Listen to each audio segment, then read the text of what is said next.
Standby, kamera ready, sound ready, 3, 2, 1, action.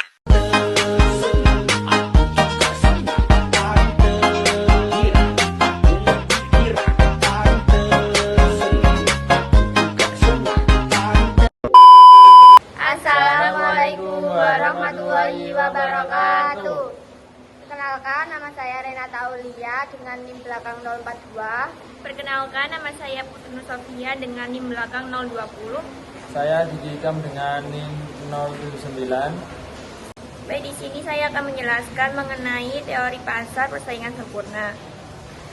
Pasar persaingan sempurna adalah pasar yang di dalamnya meliputi penjual dan pembeli dengan jumlah banyak, dengan catatan kedua pihak tersebut tak dapat mempengaruhi harga sebab harga sudah ditentukan oleh pasar itu sendiri.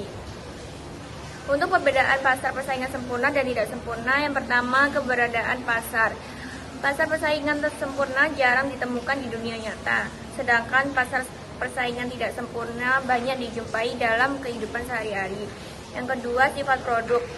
Pasar persaingan sempurna menjual produk homogen, sementara pasar persaingan tidak sempurna menawarkan produk heterogen.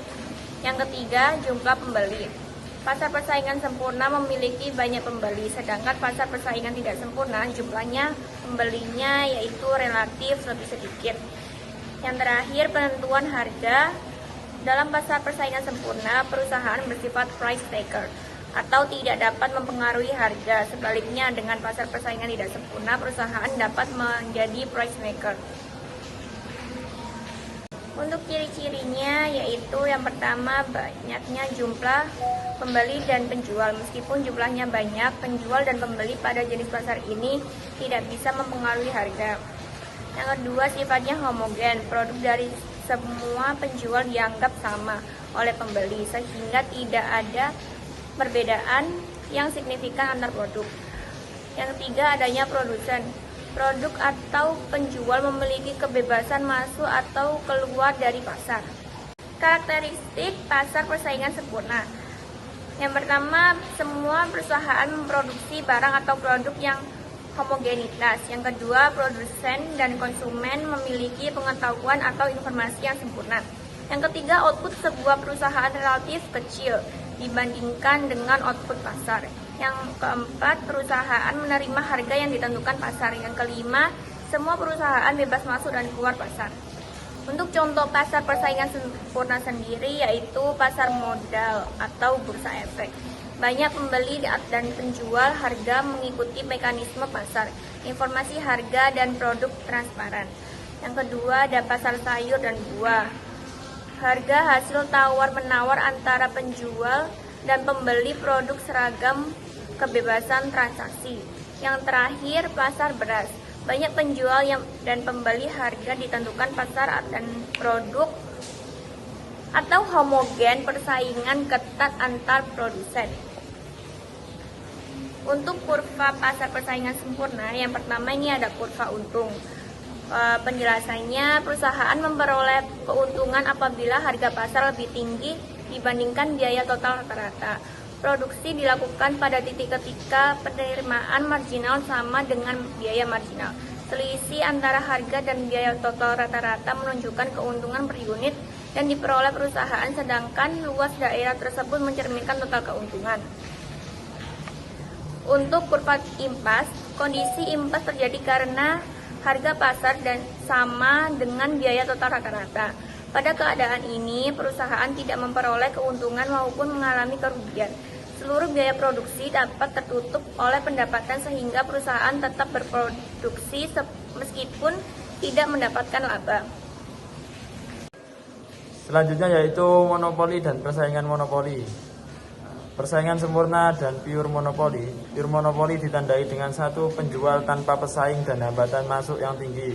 Di antara keduanya terdapat pasar persaingan monopoli, yaitu pasar dengan banyak penjual yang menawarkan produk berbeda. Perbedaan produk memberi tiap penjual kekuatan monopoli terbatas, namun persaingan tetap ada karena perusahaan dapat masuk dan keluar pasar. Yang pertama yaitu maksimasi profit dalam pasar. Monopoli atau decision for output and price. Profit adalah maksimum sepanjang marginal cost sama dengan marginal revenue, berbeda dengan persaingan sempurna. Dalam pure monopoly, marginal revenue tidak sama dengan harga. Hal ini disebabkan karena monopolis menetapkan harga. A. Demand dan marginal revenue di bawah monopoli. Pada prinsipnya, slope kurva demand monopoli yang merupakan kurva demand pasar negatif dan terletak di atas kurva marginal. Selanjutnya dapat dilihat pada gambar tersebut. Pada saat marginal revenue positif, demand elastik. Pada saat marginal revenue negatif, demand inelastik. Bagaimana kita mengetahui bahwa suatu perusahaan mempunyai kekuatan monopoli yang hebat atau rendah? Hal ini bisa dilihat dari tingkat cross elastisitas barang relatif terhadap barang substitusi. Selanjutnya yaitu equilibrium jangka pendek, yang dimana kondisi keseimbangan yang terjadi dalam suatu perekonomian atau pasar pada periode waktu yang relatif singkat. Ketika pelaku ekonomi terutama perusahaan belum mampu menyesuaikan seluruh faktor produksinya, dalam keadaan ini kapasitas produksi, jumlah tenaga kerja tetap, dan teknologi umumnya masih sama seperti sebelumnya. Pada equilibrium jangka pendek, harga dan jumlah barang di pasar tersebut dan pertemuan antara permintaan dan penawaran saat ini, perusahaan menyesuaikan jumlah produksi sesuai kondisi pasar tanpa mengubah skala usaha. Akibatnya, perusahaan dapat memperoleh keuntungan, mengalami kerugian, atau berada pada titik impas. Selanjutnya ada equilibrium jangka panjang. Kondisi keseimbangan ekonomi yang terjadi dalam periode waktu yang lebih lama ketika seluruh faktor produksi telah dapat disesuaikan oleh perilaku ekonomi. Dalam jangka panjang, perusahaan memiliki cukup waktu untuk mengubah skala produksi, menambah atau mengurangi kapasitas, serta bagi perusahaan baru untuk masuk dan perusahaan lama untuk keluar dari pasar. Pada equilibrium jangka panjang, penawaran dan permintaan berada dalam keadaan seimbang dan harga pasar cenderung menyesuaikan hingga perusahaan hanya memperoleh keuntungan normal.